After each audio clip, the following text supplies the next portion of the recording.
శ్రీనివాస్ వర్మ గారు మా నెల్లూరుకి రావటం, ఈ మత్స్యకారుల వీళ్ళ అసోసియేషన్ ఏర్పాటు చేసిన ఈ స్టాల్స్ అన్ని ఆయన విజిట్ చేశాడు. సంతోషం. వీళ్ళకి ఏంటంటే మా నెల్లూరు జిల్లా నుంచి మొత్తం కోస్టల్ బెల్ట్ అంతా రొయ్యలు, చేపలు వీటి పెంపకాల మీద ఆధారపడతారు. సరే, అన్నిటికంటే ఒక్క ప్రధానమైన సమస్య కేంద్ర మంత్రి గారి దృష్టికి తెస్తున్న కన్సర్న్ మినిస్టర్ గారు ఈరోజు రాలేకపోయినారు. వీళ్ళకి వచ్చిన సమస్య ఏంటంటే, ఇవి చెన్నై, తమిళనాడు నుంచి ఆ భారీ షిప్స్ వస్తున్నాయి. ఏమంటారు? కంటైనర్స్, కడలూరు బోట్లు. ఆ కడలూరు బోట్లు వచ్చేసి ఆఖరికి ఆ పిల్లల్ని కూడా తీసుకొని ఆ సముద్రం ఒడ్డు దాకా వచ్చేసేసి అవి క్యాచ్ చేసుకొని వెళ్ళిపోతున్నారు. దుర్మార్గంగా ఉంది. ఆంధ్రప్రదేశ్లో ఉండే మత్స్య సంపద దెబ్బతింటా ఉంది. ఇది సంవత్సరాలుగా జరుగుతుంది. దీన్ని కంట్రోల్ చేసేదానికి కేంద్రం ఒక నిర్ణయం తీసుకోవాల్సిన అవసరం ఎంతైనా ఉంది. రాష్ట్ర ప్రభుత్వం, కేంద్రం కలిసి ఆ బోట్లు అంటే పద్ధతి లేకుండా ఏవైతే వీళ్ళు వలలేసి దాంట్లో పిల్లలు పెరగటం ఇవన్నీ సముద్ర తీరంలో ఉంటాయి. వాడు సముద్ర తీరానికి వచ్చి క్యాచ్ చేసుకుని వెళ్ళిపోతున్నారు. భయంకరమైన పరిస్థితి అనమాట.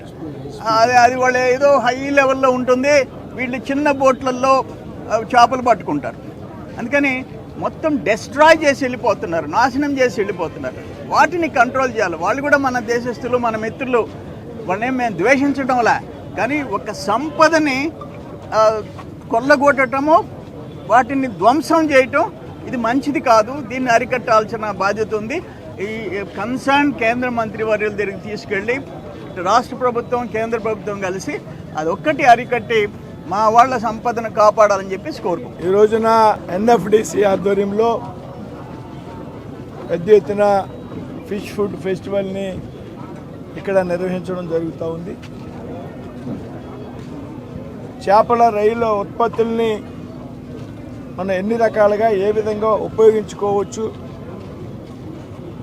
అవి ఆర్గానిక్గా కూడా మనం తయారు చేయొచ్చు అనేటువంటి ఒక కాన్సెప్ట్తో ఎన్ఎఫ్డిసి ఆధ్వర్యంలో మరి రాష్ట్ర మత్స్యకార సంక్షేమ సమితి సౌజన్యంతో మరి రాష్ట్ర అధ్యక్షులు పాలయ్య గారు వారి టీం నాయకత్వంలో ఇక్కడ వేళ పెద్ద ఎత్తున ఈ ఫెస్టివల్ నిర్వహించడం జరుగుతూ ఉంది. ఈ ఫెస్టివల్లో పెద్దలు వేమిరెడ్డి ప్రభాకర్ రెడ్డి గారు, సోమిరెడ్డి చంద్రమోహన్ రెడ్డి గారు మేమంతా కలిసి పాల్గొనడం జరిగింది. ఏదైతే ఈ చేపలకు సంబంధించి ఫుడ్ని తీసుకోవడం వల్ల మన ఆరోగ్యానికి, మేధస్సుకు, శరీరానికి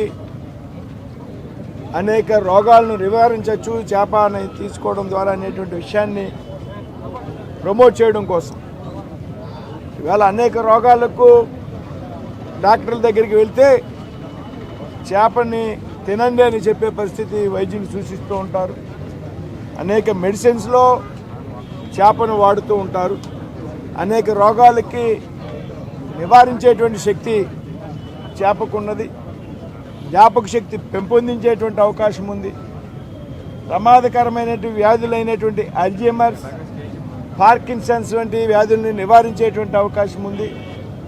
గుండె నొప్పుల్ని తగ్గించేటువంటి అవకాశం ఉంది చేప వల్ల. ఎన్ని ప్రజలకు దీని తాలూకు అవేర్నెస్ కల్పించాలనే ఉద్దేశంతో భారత ప్రభుత్వం ఆధ్వర్యంలో ఉన్నటువంటి నేషనల్ ఫిషరీ డెవలప్మెంట్ కార్పొరేషన్ ఏదైతే ఉందో వారి ద్వారా ఈ కార్యక్రమాలు నిర్వహించడం జరుగుతూ ఉంది. ప్రధానమంత్రిగా నరేంద్ర మోడీ గారు బాధ్యతలు స్వీకరించాక, ఎన్డీఏ కూటమిలో ప్రభుత్వం అధికారంలోకి వచ్చాక పిఎం మత్స్య సంపద యోజన అనేటువంటి ఒక ప్రత్యేకమైనటువంటి పథకాన్ని ప్రవేశపెట్టి కోటాను కోట్ల రూపాయలు వేల ఆ పథకానికి కేటాయించడం జరుగుతూ ఉంది. పిఎం మత్స్య సంపద యోజన ద్వారా ఈవేళ ఈ రాష్ట్రంలో కూడా పెద్ద ఎత్తున నిధులు కేటాయింపు జరిగింది.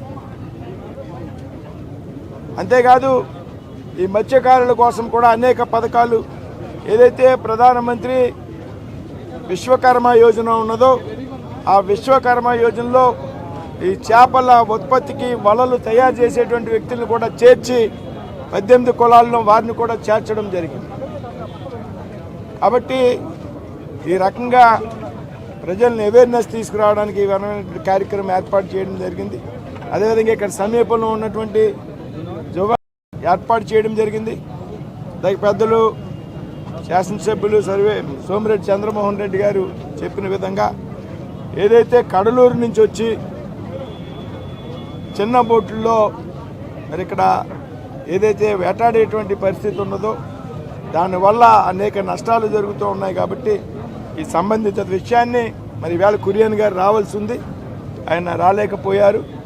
నేను పెద్దలు వేమిరెడ్డి గారు కూడా ఢిల్లీలో ఉంటారు. కాబట్టి మరి ఎవరైతే ఫిషరీస్ శాఖ మంత్రిగా ఉన్నటువంటి రాజీవ్ రంజన్ సింగ్ లలన్ సింగ్ గారితో దృష్టికి, అలాగే కురియన్ గారి దృష్టికి కూడా ఈ విషయాన్ని తీసుకెళ్ళి ఆ సమస్యని పరిష్కరించే దిశగా ఆలోచన చేస్తామని ఈ సందర్భంగా చెప్తూ, ముఖ్యమంత్రి గారు కూడా ఢిల్లీ వచ్చి 2-3 సార్లు కేంద్ర మంత్రులతో మాట్లాడడం జరిగింది. తప్పనిసరిగా ఆంధ్రప్రదేశ్ విషయంలో కొత్త పరిశ్రమల్ని ఆహ్వానించేటువంటి దిశగా మేము ఆలోచన చేస్తున్నాం. ఏదైతే గత ప్రభుత్వం యొక్క వైఖరి కారణంగా ఈ రాష్ట్రం నుంచి తరలి బయటికి వెళ్ళిపోయినటువంటి పరిశ్రమలతో వారితో కూడా మాట్లాడి తిరిగి రాష్ట్రానికి వచ్చే విధంగా చర్చలు జరుపుతున్నాం. అదేవిధంగా ఏదైతే కొత్తగా పరిశ్రమలు స్థాపించేటువంటి వ్యక్తులకు కానీ సంస్థలకు కానీ ఏదైతే ఒక త్వరితగతిన అనుమతులు ఇచ్చే విధంగా ఒక ప్రభుత్వ పాలసీని రూపొందించాలని ముఖ్యమంత్రి గారు ఆలోచిస్తున్నారు. ఒక స్టిపులేటెడ్ పీరియడ్లో సంవత్సరాల తరబడి కోసం వేచి చూడకుండా అనుమతులు, అదేవిధంగా భూమి కేటాయింపులు కూడా వెంటనే జరిగే విధంగా రాష్ట్ర ప్రభుత్వం కేంద్ర ప్రభుత్వం ఈ 2 ప్రభుత్వాలు ప్రయత్నం చేస్తున్నాయని సందర్భంగా చెప్తున్నారు. ఈ విధమైనటువంటి పెద్ద కార్యక్రమాన్ని ఏర్పాటు చేసినటువంటి ఎన్ఎఫ్డిసి సభ్యులు పోలయ్య గారికి వారి బృందానికి కూడా ధన్యవాదాలు తెలియజేస్తూ సెలవు తీసుకున్నాను. జై హింద్.